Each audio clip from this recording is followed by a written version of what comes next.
Okay, welcome to our Divergent discussion. I'm Michelle and I'm the founder of Caboose. We're an inclusive and safe online community for neurodivergent people to connect, learn, and find purpose. We are built by neurodivergent people for neurodivergent people. And just a reminder to everyone, we are recording the session as we have a lot of people who've registered that can't attend live. So the recording will be sent out to everyone later this evening.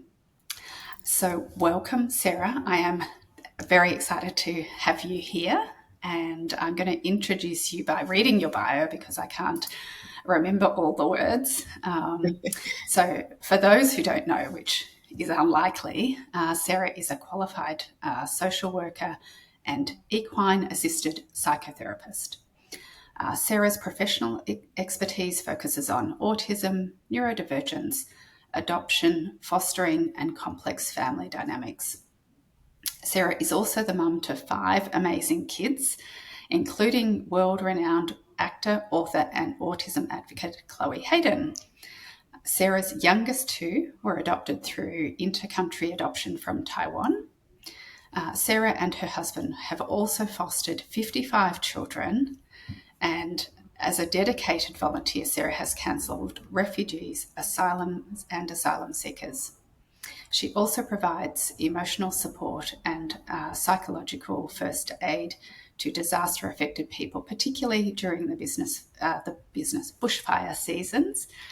Sarah is neurodivergent herself, having finally, and she says not surprisingly, been diagnosed with ADHD at the age of 48.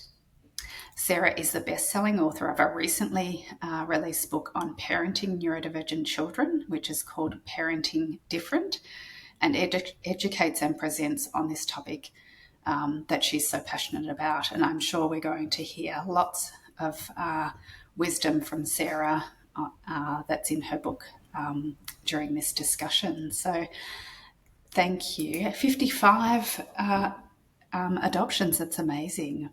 Fosterings. Yeah. Yeah, it's a lot of kids. Thank you for that lovely introduction. It's wonderful to be here. Well, thank you again. So first off, I guess, we're really interested to hear about your own journey with schooling, both as a neurodivergent parent and an educator. So maybe a bit about both sides of that. Yeah, sure. So our personal experience with schooling and education obviously started with Chloe, who's our eldest, who turns 28 in 3 days. So she was diagnosed autistic around 15 years ago at the age of 13, 12, 13, and in year 7. And to say that her experience of schooling was horrendous would be an understatement. So she got through 7 years of primary school, and I think it would be pretty honest to say that there wasn't a single day that was positive or happy or didn't involve tears, both from herself and myself. It was a really horrendous experience. So we sort of scraped through years and years of primary school, changed schools multiple times, trying to find the right school that would fit Chloe. And it was actually at the end of sort of towards year 7, end of year 7, she'd already been to 3 different high schools. And it was early on in year 8 where she was finally diagnosed autistic. And it was actually her psychologist who diagnosed her, who was an educational psychologist who actually worked for the Victorian Government Department of Education. And she is the one that actually said to me, if you don't pull your child out of school, you're going to lose her. And that was the start of our homeschooling journey with Chloe. It's heartbreaking, and I know I'm sure we've got a few audience members who've had similar things, and I remember going through a very similar thing with my son Nick, and it's just heartbreaking. Yeah, and I often get asked, why did you want to homeschool, or how did you end up a homeschooling mum? And it's like I never ever wanted to be a homeschooling parent. It's not something that was ever on my radar, but I think like many, many neurodivergent families and families of, kids with additional needs of many different types, the education system just doesn't fit them. And we're actually forced into, pulling our kids out for various reasons. For us, it was, mental health. Chloe was suffering, significant mental health issues. She was in the grips of anorexia, being bullied relentlessly daily by, I would say, both teachers and children who just didn't understand her. And, school for her, she'll still say now that school, was an absolute nightmare. It was, the most frightening, unsafe place for her. And, we really had no other option. And, she will now say at the age of almost 28 that the psychologist was right, that if we hadn't have pulled her out, we would have actually lost her. And, it's a horrendous situation to be in as a parent, and a situation that sadly many, many parents of neurodivergent kids find themselves in, where, they go from school to school hoping and begging and praying that somebody is going to be able to educate their kids safely, and that their children are going to be safe and accepted and happy to go to school. And it just doesn't happen. And in the end, we're forced to, pull them out and educate them at home for their own emotional well-being, and also for ours, because we just can't continue to do the school can't, or the trauma that we're inflicting on them. I remember saying to my husband, one particularly bad day where we used to have the principal and the teachers meeting us in the car park to literally claw her, off us and out of the car and drag her into the school crying. And, I remember just crying my eyes out and saying, I literally feel like I'm dropping a lamb off to a group of lions, because as she was walking in, you could see kids, getting ready to, bully her and be mean to her. And most children will stop that sort of crying after a few minutes of being at school. And, originally the teachers would sort of say, oh, it's fine, leave her, she'll be fine. Just got to be firm, she'll stop crying. But, 6.5 hours later, she was still crying and hysterical. And we ended up having teachers sort of going, wow, like she's still as upset in the afternoon as what she is in the morning, and, hiding in the toilets at lunchtime. And, it was just hell for her. That's awful. Yeah, that's awful. Yeah, no kid should have to go through that. Absolutely. And it's hard, though, I think, for you to recognise what's going on when you're at home, right? Sometimes you think, okay, well, maybe you are hoping that you've got the support at school to support these kiddos going through. Well, we just didn't know that there was any other option, I think, either. It was like, it was not anything I'd ever considered as an option that I wanted. It wasn't something I sort of, as a parent, that, oh God, I'd love to homeschool my kids. And, I just thought we'd be like a normal family where you'd take your kids to school and, they'd be fine, and they might not love it, but they're not going to be, as traumatized and, hate it as much as what, our kids often do, certainly Chloe. And it's just, so for us, it sort of hadn't even crossed our mind that was actually an option that we had, or that's something that we should be doing. In your book, you talk about that sort of being curious over compliance. And I think, like you say, you don't ever think you're going to be homeschooling. You tend to think, okay, well, we should make our kids go to school. It's part of what we were brought up to believe. But in your book, you talk about this importance of curiosity over compliance when you're raising neurodivergent kiddos. Can you tell me a bit more about that, and how this philosophy has shaped the way you view school and the school systems? Yeah, absolutely. So I think, we often see children's behaviours, particularly within the school ground, as being, naughty or rebellious or not doing the right thing. Or, we so often hear that the kids are disruptive, or, refusing to do things, or, being naughty in the class or distracted. And I think, it's so important for us to be curious about these behaviours and acknowledge what these behaviours are, like why are they acting, like this. And I think, I don't think there's a single parent of neurodivergent kids that hasn't been told by the school, oh, they're fine at school. It's, it's at home because you'll pick them up and you've got that, explosive behaviour, or the meltdown or the shutdown, or the, mental health issues that you're getting. And school will sort of sit in meetings with families and go, oh no, they're fine at school. Are you sure there's nothing wrong at home? Is something going on at home? And it's, it's what I always say to parents.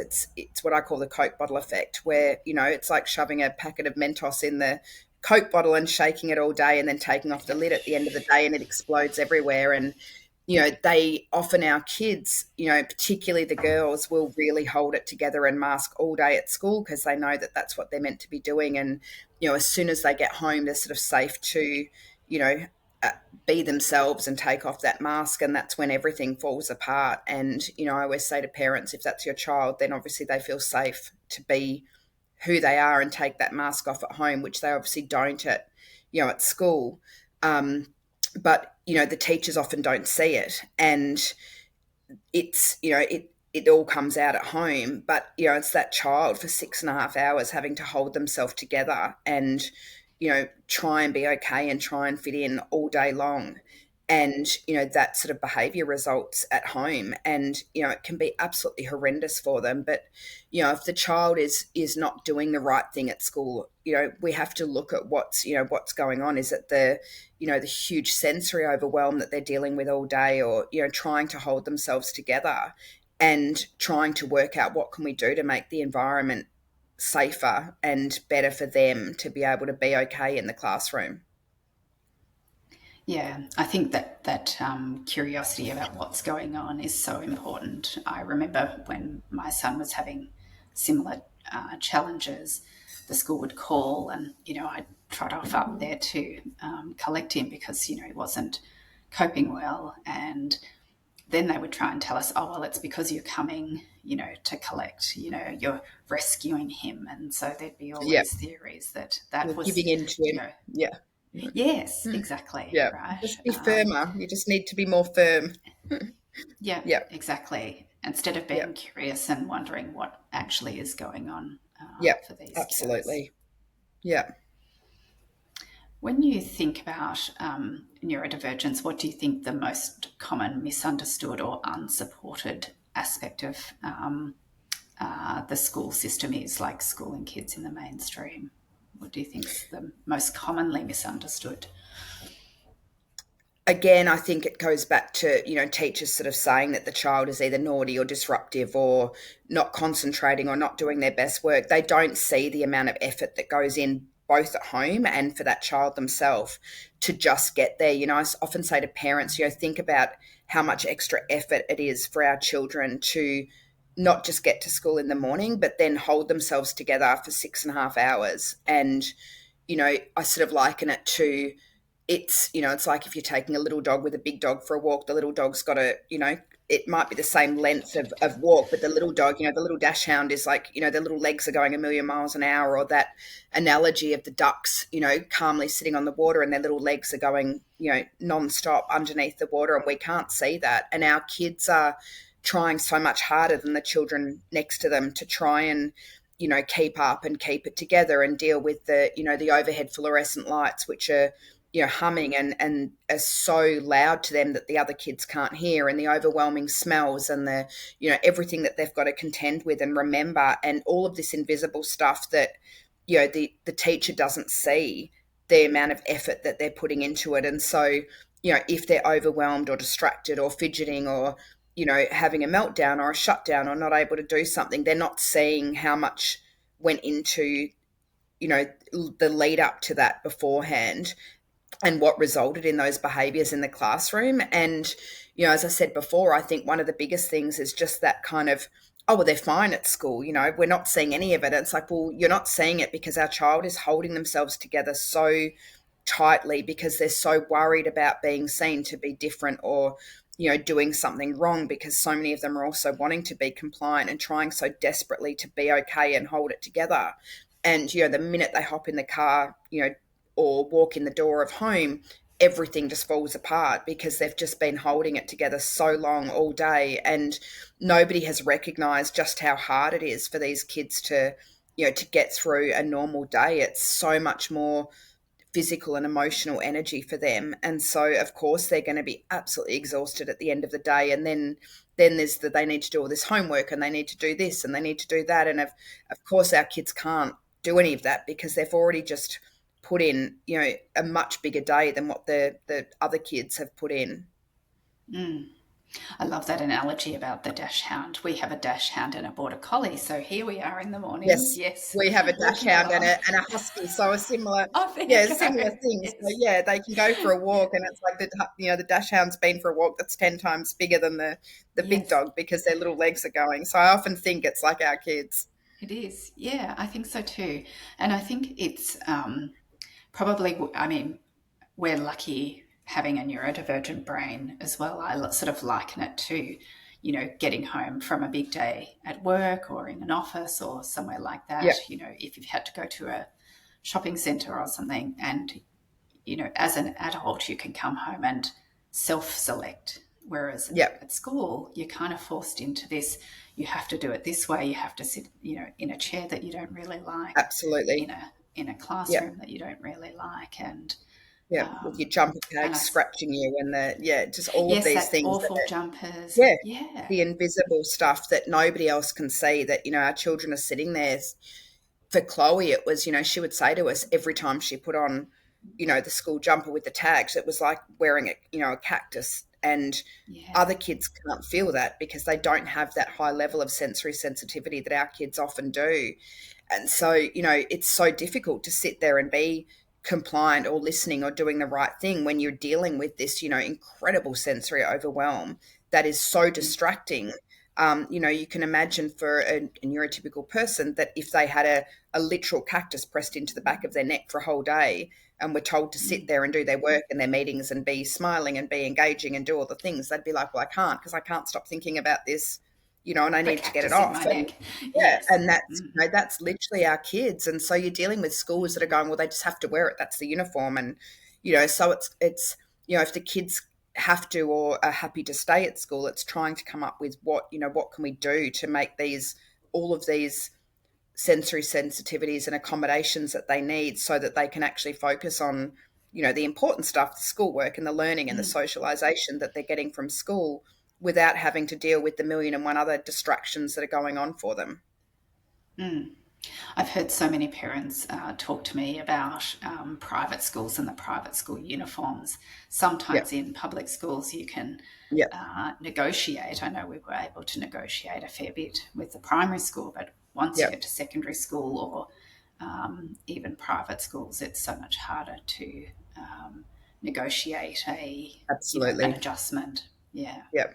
and Yeah, I and of course, sometimes our think kids about don't want that necessarily either because they, they they stand don't want to be out. seen to Yeah. be different or stand out. So it's trying to make those accommodations without them feeling, they already feel so different, and Mm. trying to, and already, so often getting bullied or ostracized by other children or singled out. So, Mm.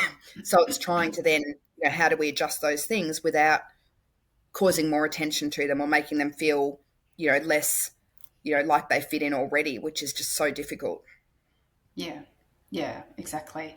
The fitting in, I think, is a really huge thing for our kids because they're already internalized, feeling like they're different, and then Yep. having to, have an aid or any supports in the Yep. classroom. There's another difference, and then and so it goes. So you've Absolutely. talked You've talked a bit about bullying, and for us, it was pretty heartbreaking as well. My son was bullied, and ended up in hospital for quite a few months due to the mental distress, and it was pretty hard for us because at the start of year seven, we didn't really realise what was going on. Like it Yep. seemed the transition had first few weeks honeymoon phase, and then things started to unravel, suspensions and things like that.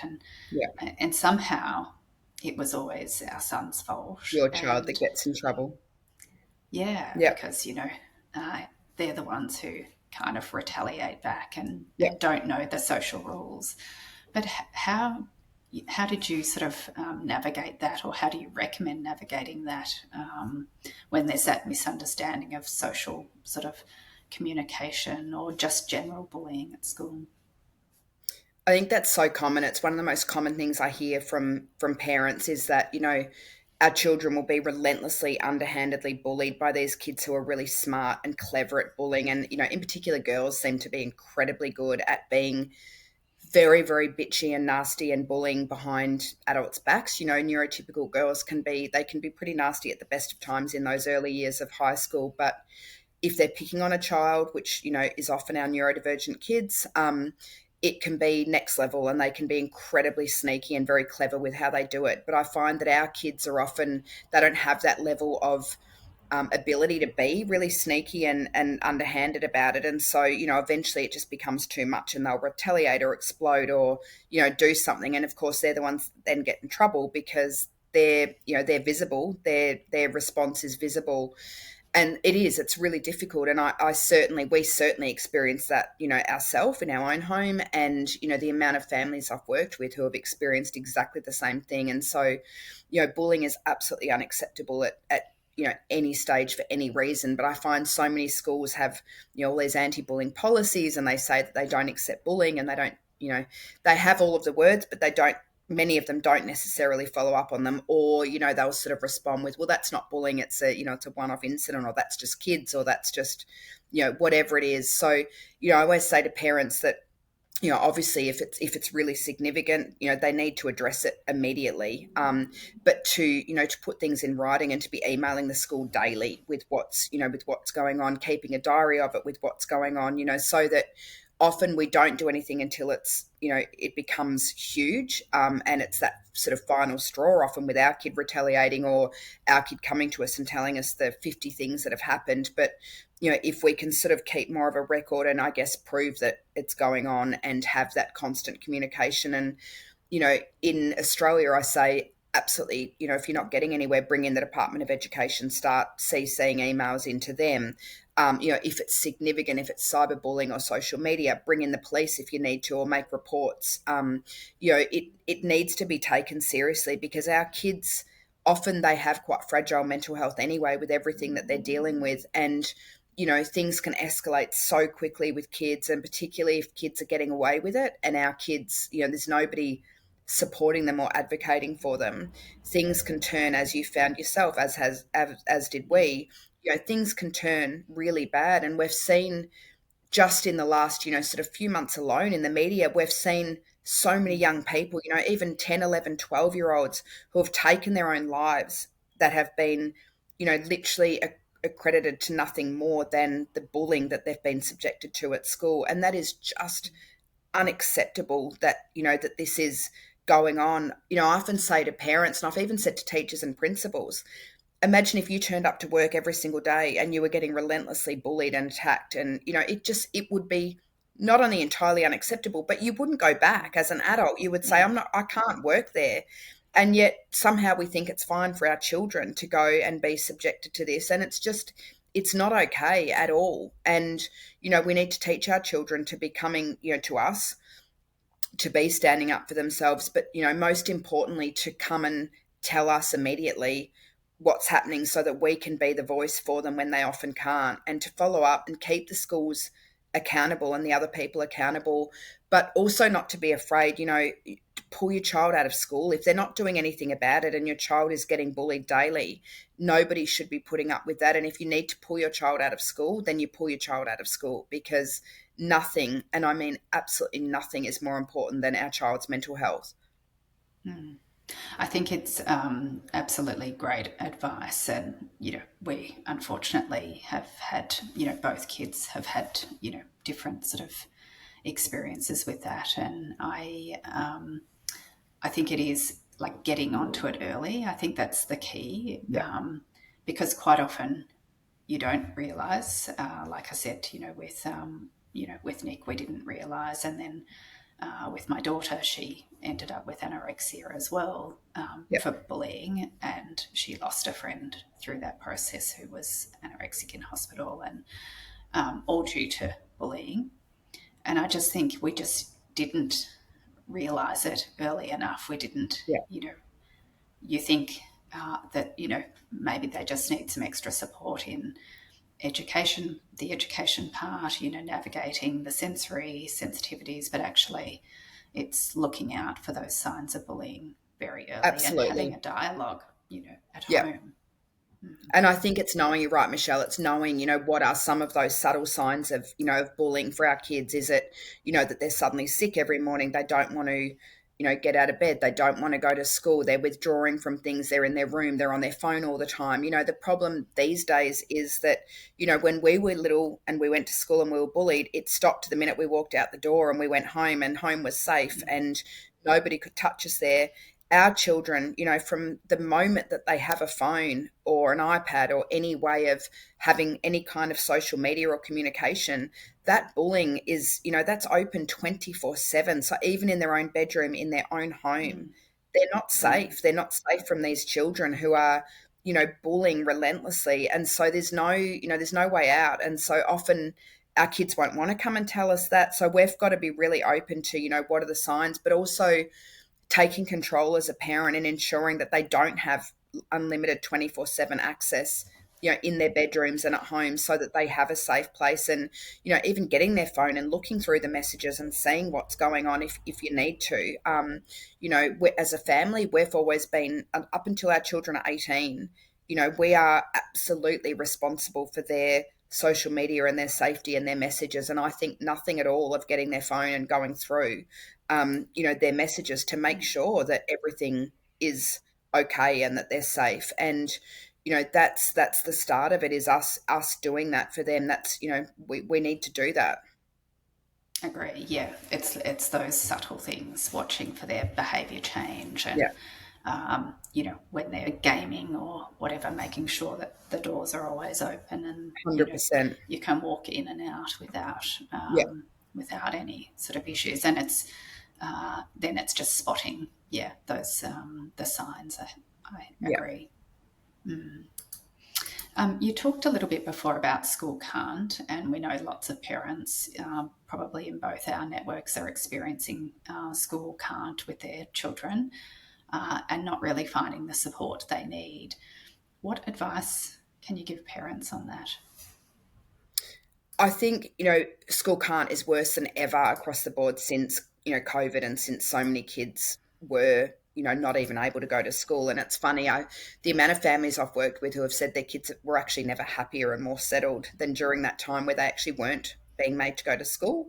And I think it's proof that, for a lot of our kids, it's actually just, the environment for them being at home was actually a really positive thing and a really lovely aspect of COVID. And many of us would agree, for our workplace as well. But I think, the first thing, like we were saying, is to take it seriously and, know that we need to try and get to the bottom of, why is it? Because a lot of kids love school and thrive at school and hate school holidays and want to be at school, and it's social and it's fun and it's positive and it's engaging, and certainly I've got 5 kids of my own, and certainly a couple of my kids are absolutely like that and can think of nothing worse than being, homeschool, and hated COVID lockdown and things. So if we've got kids that are experiencing, school can't, we need to know, why, but we need to listen to them and take it seriously. Again, I go back to us as an adult. If we're in a workplace which is toxic, or we, every time we turn up to work, there's a couple of women who are sitting in the desk opposite us who sit there and relentlessly, bully us or attack us or be mean or say snide comments about us to other people in front of us, literally the kind of things our kids are experiencing on a daily basis, that really outward bullying and being left out, for us it would be horrendous. And we would be the same. We'd get up in the morning and go, I can't go to work. And yet we expect our children, without our life experience and resilience and support networks, to go and do that. So, as I said before, the most important thing is not education or not our kids turning up to school every day. It's their mental health, because, you've experienced it. Eating disorders are, have one of the highest mortality rates of any other mental illness. Children are taking their lives because of bullying and because of the toxic environment in schools. So if our children are saying that they can't go to school, whether that's verbally or whether that's that they're sick every single morning and can't get out of bed and are begging us not to go to school, we need to listen and try and find out what is it at school that's making them feel so unsafe and so scared to not be there. And, yes, we can try and build their resilience and try and work with the school to get them there. And that's what, a lot of people will say. What I say is, it's better off that your child is not at school or has some time off school or changes the environment, whether it's a different school or whether it's trying homeschooling or unschooling for a little while, to try and get their mental health okay and find out what's going on. Because ultimately, if you're forcing your child to go to school every single day when they are, in that school can't phase, and we know that the implications of forcing them to go is making their mental health worse every single day, then, they're not learning anything anyway. They're not going to be there getting an education anyway. They're not socializing. They're not happy. They're not okay. And, if you end up not having your child anymore, or your child is in a psych ward, or they're, suffering from a severe eating disorder or significant mental health issues, then ultimately who cares about whether they passed year 7 or 8 or 9 or whatever? It becomes totally irrelevant. So, really listen to the children, try and find out what's going on, and try and block out those voices that will tell you that, all kids have to go to school. You just have to be more firm. You just have to, all these things that well-meaning family and friends and often therapists even the medicos, and principals, everybody will tell you this, but ultimately as the parent, you need to follow your gut, and what your child needs. And if your child needs some time, at home, or a different environment to school in, well, we need to listen to them and advocate for them to do that, and don't listen to the people saying that we're doing the wrong thing. Yeah, I think the biggest thing I've learned now that both my kids have finished school is that it doesn't matter how much time they had off. They both my daughter completed year 12 last year and did extremely well despite being in hospital for a couple of years with anorexia. And my son is now a motor mechanic, even though we had so much time in hospital and outside. So I sort of look back and I think I almost wish, I wasn't so worried as a parent through that time, because I think we're also trained by principals and other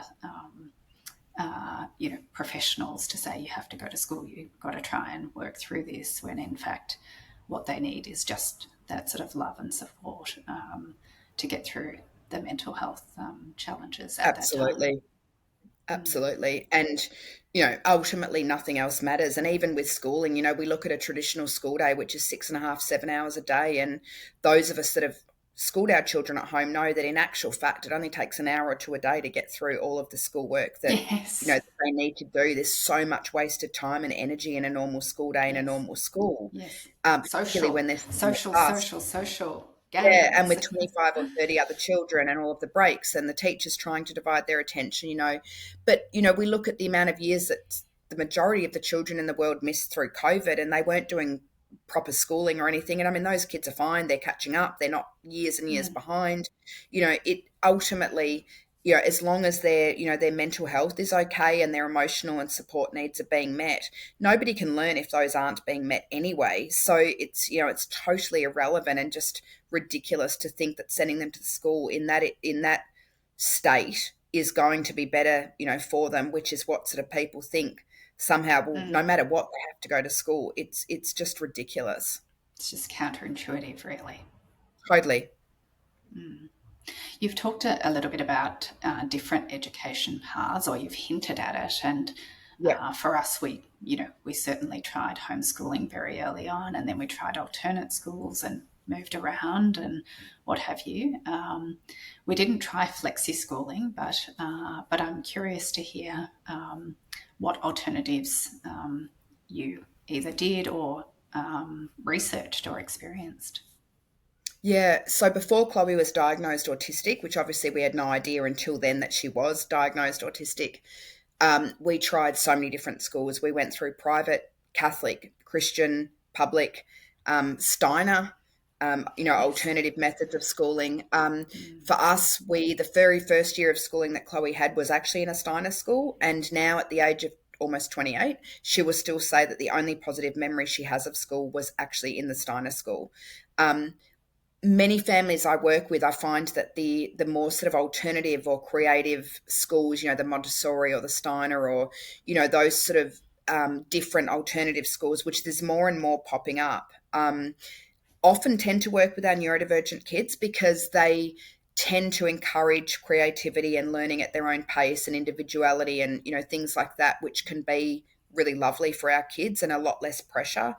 But I think, for me, one of the most common questions I get asked daily from parents is, what's the best school? We live in Geelong, so it's what's the best school in Geelong for neurodivergent kids? And I think, it all comes down to the teacher. You can have a fabulous teacher who can make all the difference in the world for our kids. And, suddenly a school that's not great can be fantastic. And the next year they get a teacher who just isn't open to learning or understanding about our neurodivergent kids, or is really rigid in their thinking and, doesn't make those changes that they need. And suddenly it's the worst school in the world. And so it's really hard to sort of identify what's a good school, because it comes down to the principal and the teachers. And what makes it so much harder in high school is they've often got 5, 6, 7 different teachers, and again, you can have one or two of those teachers who are fantastic and accommodating classrooms, and then the other teachers can be awful. And so it's really difficult to know. But I think ultimately it's around listening to our kids. And, some families I work with have got 3 kids in 3 different schools, or one of them is homeschooled and the others aren't. And, some neurodivergent kids thrive in school and love school and have a really positive experience. So I'm certainly not somebody who says all neurodivergent kids need to be homeschooled, because it's certainly not the case. But for us, what worked and what ended up being literally the thing that saved Chloe's life was doing distance education. So in Victoria, it's called Virtual School Victoria, and it's not proper homeschooling. I wasn't homeschooling her. We just were doing the school virtually at home. And, it follows the state curriculum. They have classes online, they have teachers online, so they get sent all the work. All we're sort of doing is supervising and sending it back. And we found it to be amazing and super flexible and really understanding of neurodivergent needs. Proper homeschoolers will say to me, that's not homeschooling. Homeschooling is writing your own curriculum. I would absolutely have no desire or interest. And in Victoria, certainly our laws are getting quite strict with, homeschooling and what that looks like. And so for me, distance education was a really happy medium, because you're getting everything done and sent to you, and you still have that support there that you need, but you can sort of make it flexible. And, interestingly enough, there's more and more research coming out. I mean, all university courses now are done online and virtual. That is now just the way that university is done. 30 years ago, or more than 30 years ago, when I first went to university, you had, there was no such thing as online classes. You were at university all day, every day. You'd have to go to the lectures, you'd get your names marked off, you had to do, the group assignments there. It was incredibly different to what university is now. My 21-year-old son is just finishing a 3-year business degree, and I mean, he's hardly gone into university at all. Everything is done virtually online. And so there's a lot of evidence coming out now that children who have done, virtual schooling, and online are actually doing much better at university, because they're used to that way of schooling, of jumping on their computer and working on autonomously and getting onto Zoom classes. And, it's gone are the days where it was sort of seen as backwards, or, like some of the top private schools in Australia, Wesley College in Melbourne, are now actually making virtual schools for children who, the parents who want great education for their kids, but for whatever reason are doing it virtually, which is really exciting to see. It's exciting. I think it's great. When we, with Nick, we moved schools a few times, and one of the schools we chose was a school in the country where they had farm animals. And, after all the research, we were like, yes, he loves animals. Let's go to, the school with the farm. And the principal was great. But the first teacher he had just was very closed and very rule bound. And he was opposite. Rules were kind of like the blocker. And, and it didn't work. And it was such a shame. And so even though I say that was a great school, and yes, the principal was great and the philosophy ultimately was great, it just wasn't right for him with that teacher. Yeah. And I think the other thing to also remember is that each child is different. And so what Chloe needs versus what Nick needs versus, my daughter. Absolutely. And all the other kids, it's just so different. Claire has a question which I will ask now so that before we keep going. So, my kids' triplets are all neurodivergent. Wow, Claire, you've got your hands full. The younger in year one, but we already feel they are struggling. And Claire says she has a meeting this week with the school to review supports. I have already communicated over the weekend that one of the boys will only be doing half days this week while we go through the plan. However, I'm struggling to get our points across, as since prep we have been very collaborative in having stakeholder meetings advocating. It is exhausting. It is hard for families to feel so unsupported. What would be the main thing I should focus on this week? It's a great Wow, question. that's a lot. Yeah. Look, I think, really clear communication. If you have a therapy team or an advocate or someone who can come with you to help you as well.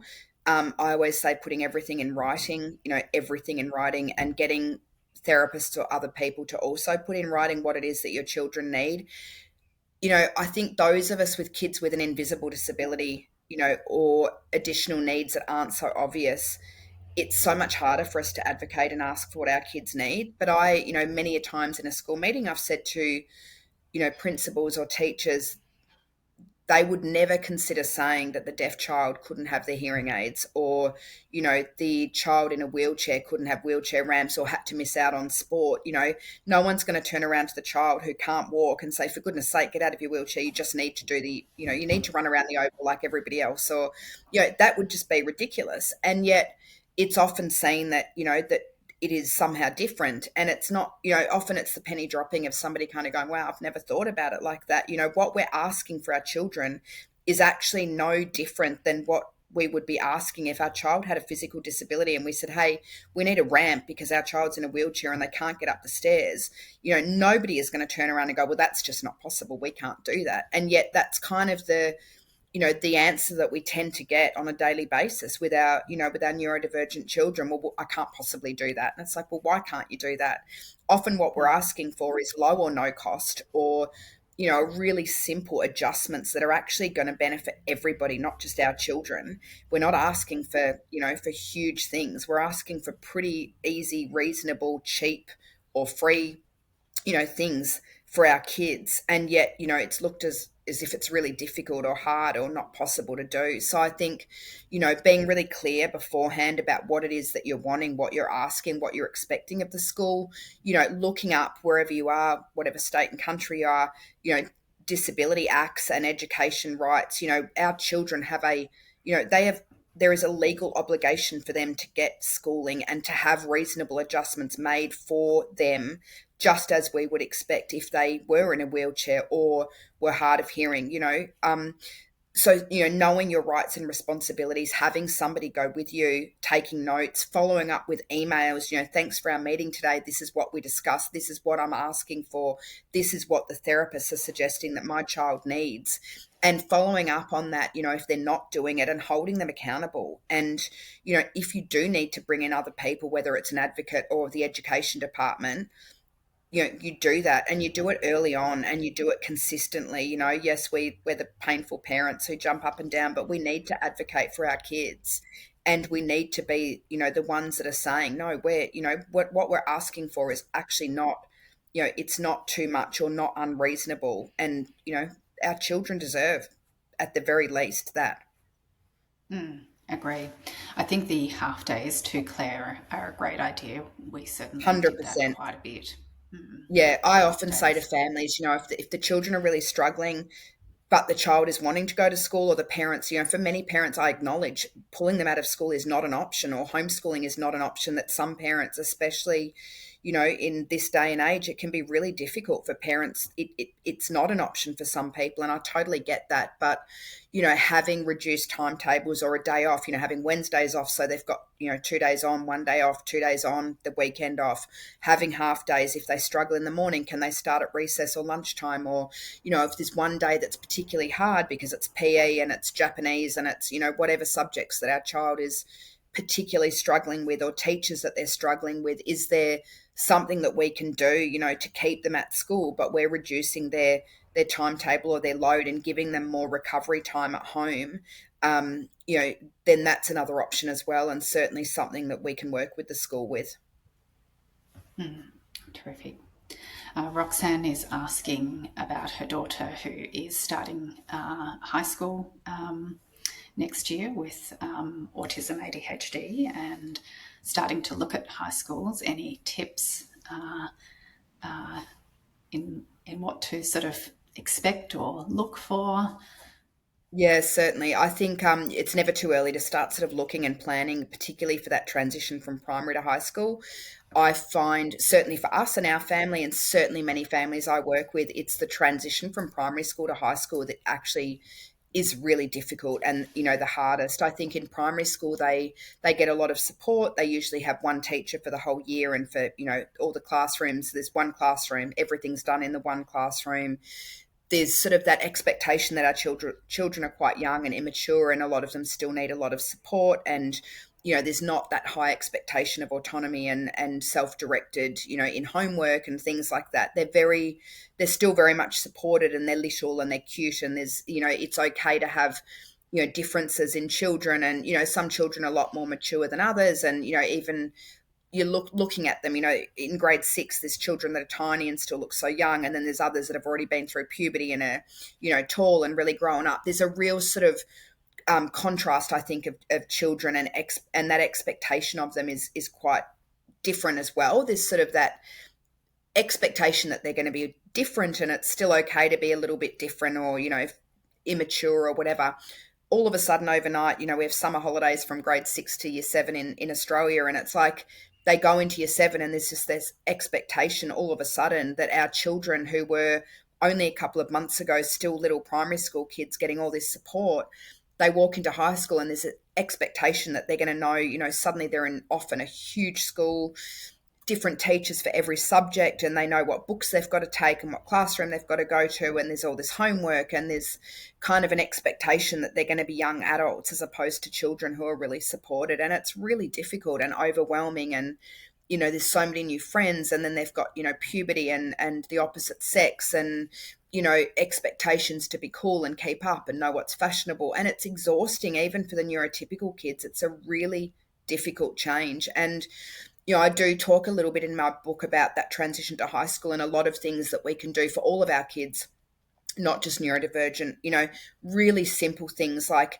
for every subject, color coding everything. So for all of my kids, I've made sure that, before they go to high school, to sort of think about what color they think of with a subject, and then have a folder where they have, the books covered in that color, everything to do with that subject is that color. And then their timetable, they've got the same. So it's really easy to remember, okay, PE is, green. I know I've got to grab all my green stuff. It's my green subject. And, trying to make that kind of thing as easy as possible for our kids. But I think in the lead up to high schools is, if you have an option of different choices of, really going and asking them the hard questions around how are they going to support your neurodivergent kids? What experience have they got? What accommodations do they make? Do they allow therapists at school? Do they allow headphones or fidget toys, or, whatever it is that you think that you're going to need? And really trying to get a gut feeling, and trying to also be guided by your child around what feels right and what feels good, and asking, other parents of neurodivergent kids what schools they've found good. I think, preparing as much as you can for that success, but also knowing that sometimes no matter how much you do, how much color coding, how much whatever, how fantastic the school is. And, often the schools are fantastic, but they're just not fantastic for our kids. And so, we can do all of these things and prepare, and, certainly even things like right down to the uniform, getting it as early as possible, having extra transition days in the last term. Often our kids in grade 6 have one half day of transition for year 7. I'll ask high schools, can our kids have several of those days and turn up and do things, taking the kid there even on days, pupil free days, so they can get a feel for the school, and, trying to get them that extra support and transition and time. And uniforms, washing them 100 times so the jumper is as soft as possible, lining the inside of the jumper with a soft velvet or satin or, fleece or whatever it is, trying to find sensory accommodations and breaking in the shoes and, doing all of those things to try and make that transition as easy and gentle and safe as possible. But also knowing that we're not a failure and our child's not a failure, that even if we do all of those things and it still doesn't work, then, we've done our best.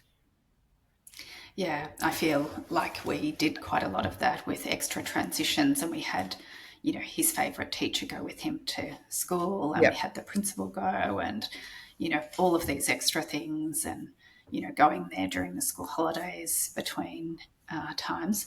The one thing I think that we didn't do that, and look, again, I don't know whether it would have made much difference, but having some other kids early on that Yep. were at least a safe small group, one or two kids. We didn't really do that, and I think that was, given the social was quite hard, and the bullying was quite hard. I don't know whether that would have made a difference, because I think in the end, it's the whole package from, Yep. the classroom lights, and but I think also just checking in on what the options are to have breaks. So we used to Yep. try and mandate that movement breaks, even, partway through the lesson, making sure there is, somebody that can help with the movement breaks, another teacher or a teacher aid or support, just to help with that as well. Yeah, and I even talk in my book that I think I've got a whole chapter on transitioning to high school in my book. And, one of the other things I talk about is making a, either you or your therapist team can do an all about me page, before you go to school, where it's basically just some information about your child, the positives, the quirks, the things that they may need support with, their special interests, the same as what we do. Again, if a child is diabetic or epileptic or has, anaphylaxis, the child has um, a chart all about them, and every single child teacher, particularly substitute teachers or teachers that are coming in, have to be given that information about the child to make sure that they're supported and safe, and that they understand all of their needs, and making sure that we're providing that to the school, and encouraging them to ensure that every single teacher knows, we as parents need to keep on the front foot. And that's from the very first day, emailing every single one of their teachers, and introducing yourself and introducing your child, and explaining what it is that they, what they might need, what some of the signs are that they're not coping in class, and ensuring, keeping on top of the school, ensuring that they are making sure that all teachers, including the ones that come in for one day, know about your child and what they need, and what additional supports they might need. um, and just not letting things go. We really do have to be that annoying parent where we're, Yeah. and constantly checking in, how is my child going? And also feeding back to the school, hey, I've noticed on Wednesdays my child seems to come home really, dysregulated. Is there anything, and also keeping them up to date if things are bad at home. The dog has died, the child is really, really struggling. Make sure that the school knows. Don't be afraid to sort of go, hey, just letting you know this has gone on, or, so that they can sort of be, it's definitely a two-way street, and trying to make sure that you're providing them with as much information as you can, but also trying to get, as much information. A lot of families, the kids are sort of go off to year seven and it's fine. There's sort of, you almost have no contact, in those high school years. With, it's very different to when they start prep and you're there at the school gates every day and at every, every morning tea and all of that. But for those of us with kids with additional needs or neurodivergent kids, it's kind of that we're starting prep again, and we really need to keep on top of and keep involved with and know what's going on, and be that parent that is all over everything. Mm, absolutely. It is like, yeah, starting prep again, that's for sure, except that you don't Yeah, have as many opportunities to be there. absolutely. Uh, And there's an expectation that they won't need that support, but our kids still do. they do. Yeah, absolutely. If you decide that it's not working and you do step away, one of the things that I was always worried about was that sort of social isolation. How did you, and how do you think about that, and advice for parents on that?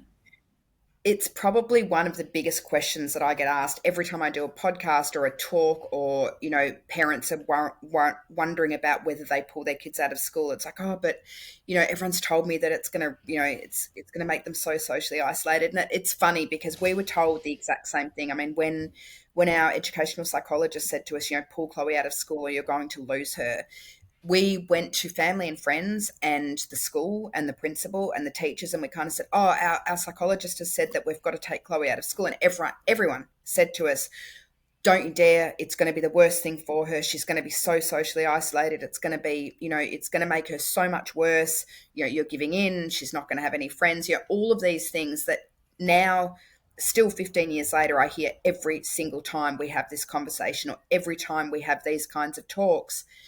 And, firstly, I think it's so funny because our children are not being, most of our children are not actually getting any kind of social skills or support or enjoyment. There's no socialization happening. For our child, she was never, ever invited to a birthday party at school in all her primary school years.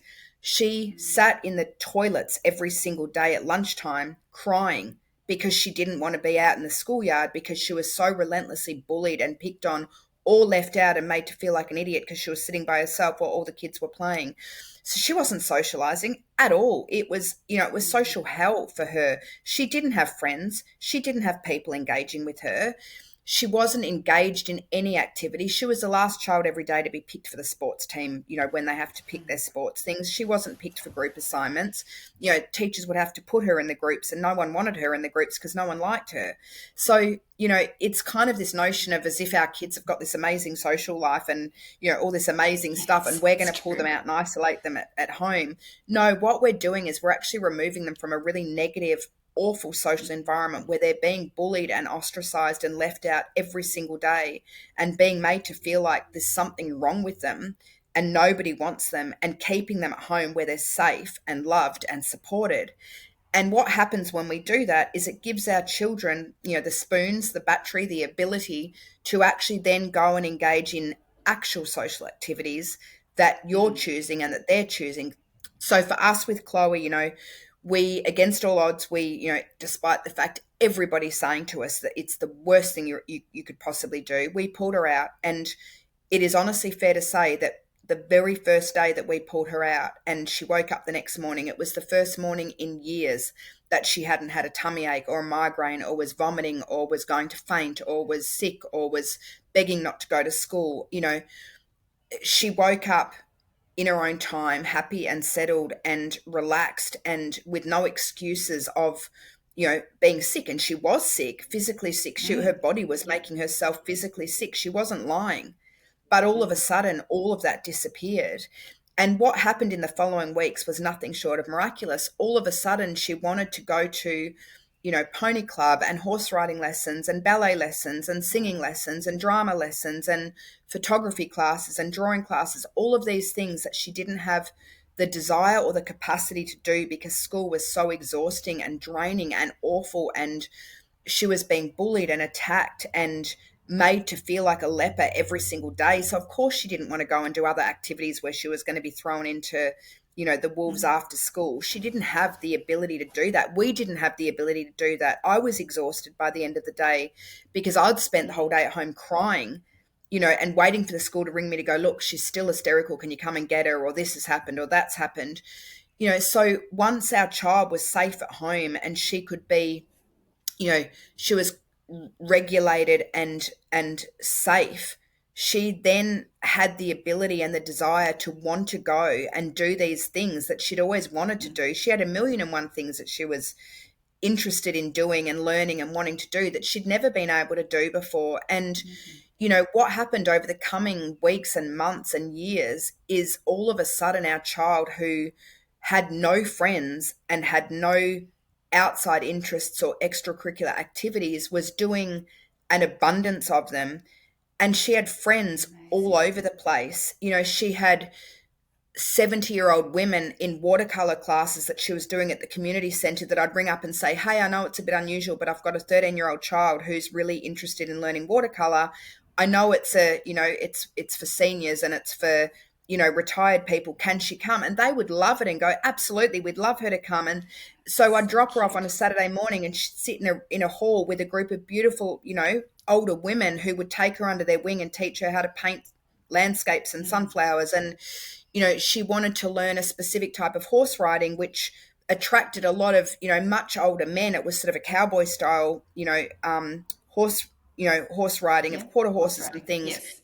Yeah. Suddenly she was being invited to 60-year-old men's birthday parties and stuff, and we were turning up and having, we had friends all over the place of people that we would never ever have anticipated, but she was Mm, accepted and taken in and was socializing and getting invited to the ballet girls birthday party on the weekend because she was just another kid who was doing ballet with them. It wasn't, a school kid who was getting ostracized or bullied. To them, it was just Chloe the ballerina, Chloe the girl who loves camera, Chloe the girl learning watercolor, Chloe the girl who horse rides on the weekends with us. She was this mm, child who suddenly had so much capacity and desire to be socializing. So, I shut that down. I actually laugh in meetings now with people, and everyone comes back and says the same thing. It's like yeah. this narrative Mm, that's, which is just so false and such a lie that, our children are going to be socially isolated. No, they're not. They're no. actually going to be, more socially included and accepted and have the ability to go and do the things that they want to do the minute Mm. we pull them out of the environment, which is just about killing them. So, Mm. it's something I'm I pretty mean, passionate about, as you can see. I can see. And now look at her. Look at the amazing young Absolutely. woman Yeah, she is. So, yeah. absolutely. And And none of that would be possible. It's not in spite of her autism and ADHD, it's because of, but it's also, it's not in spite of being homeschooled and pulled out of that environment. It's because of, it's because she mm, had the ability to follow all of the dreams and hopes and passions and things that she loved to do that she didn't have the ability to do when she was in school because she was absolutely exhausted. mm.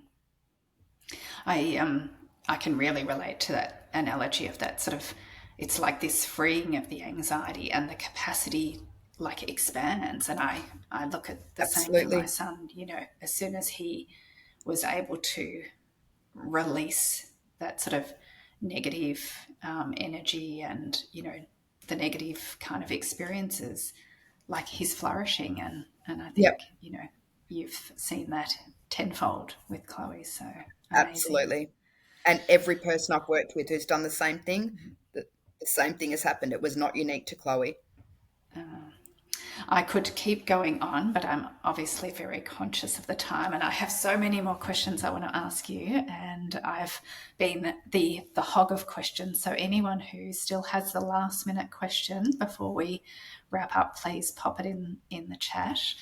Um, but while we're waiting to see if anyone has any last minute questions, I'd love from and selfishly your late diagnosed ADHD, me too, Yep. and I'd love to know, because I've been using similar quotes to you about the tabs open, but what is the best ADHD quality that you have? Oh gosh, I think there is so many, and for me, it's I have an abundance of energy for doing all of the things that I want to do. I feel like there's so much I want to do. I do multitask and have such a desire to do so much, which I think is such a positive Mm, ADHD trait. Um, I think that we are incredible, creatives, and the way that we think and the way that we're always, ideas come to our mind, and we're spontaneous, and we follow through. I often say that, for me, I will do things that other people will think about for years and years, or dream about, and I'll just go, mm, yeah, I'm just going to do it. And whether that's buying a new car, or buying a new house, or adopting another child, or getting into fostering and taking on more sibling groups, or all of these things that you just kind of think about, I'll jump in and just do, because I'm so excited about life and doing different things and needing that mm, constant dopamine and adrenaline and rush of doing something different. I always say I could never be boring or do a boring same job. I do so many things even in my work life now. I've got my finger in so many different things. Just tonight before I jumped on this, I take my dog for a walk every single day, rain, hail or shine, and it's my kind of thinking time and my downtime, and it's my favorite time of the day. And the stuff that comes to me, I'm often on my phone or listening to a podcast or meditation or something while I'm walking, because I walk by myself. And just tonight when I walked, I've enrolled in both a yoga and a meditation training course while I went for a walk tonight, because I'm like, I've been talking for ages about incorporating meditation and yoga into my social work practice and how beneficial it is for people. And I just love that we just kind of go, yeah, let's just do it, let's just jump in and do something. It's that neurosparkly brain, which I love. Yeah, I'm hearing you. The many tabs open, but wanting to get into them all, I can certainly relate to that. So, okay, well, we will wrap up and let everyone get on with their day or evening, wherever you are in the world. But just a reminder that we do have other Divergent discussions coming up. We have one next week, which is on inclusion in the classroom. So that's we're looking forward to that one. And then in August, we're talking to Agnes from the Travengers. So that's all about travelling when you're neurodivergent.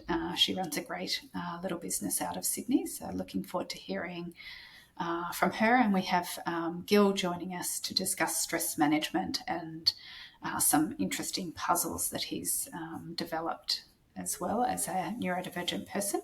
So you can get those tickets from our Humanitics site or within the app. And just a reminder, the recording will be sent out after this for those who've paid but haven't been able to join us. So thank you again, Sarah, for all the fantastic insights and just the general chat. I've thoroughly enjoyed it. So thank you. Absolute pleasure. Thank you so much for having me. It's been wonderful to be here. Pleasure.